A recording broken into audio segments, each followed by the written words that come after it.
Körpü uçub, digər yolu da sel dağıdıb. Qəsəbə sakinləri yaşayış məntəqəsindən kənara çıxa bilmirlər. Arxada görünən bu körpü Qaradağ rayonu Çeldağ qəsəbəsinə gedən yeganə yolun körpüsüdür.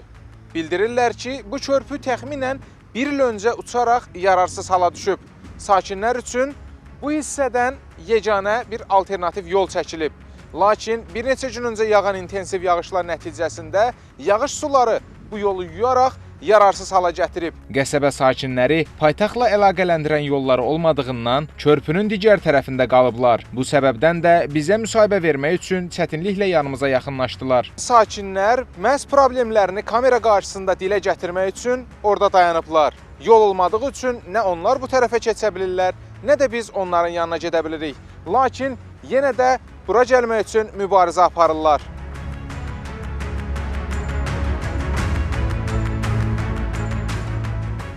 Sakinlər bildirirlər ki, yol olmadığından nə qəsəbədəki məktəbə müəllimlər gələ, nə də kənarda işləyənlər işə gedə bilirlər. Biz həftələrlə elə vaxt olur ki, yağış dayanana qədər təcrid olub qalırıq o tərəfdə. İnsult xəstəliyimiz vardı, yağışlı havada məcbur, nə yaxşı ki, pikap maşını var idi, onun vasitəsilə çıxardıb xəstəxanaya çatdıra bildik. Skorumuz gələ bilmir. Məktəbə müəllimlərimizin 80% şəhərdən gəlir, heç biri gələ bilmir. Məktəblərimiz dayanıb, uşaqlarımız oxumur.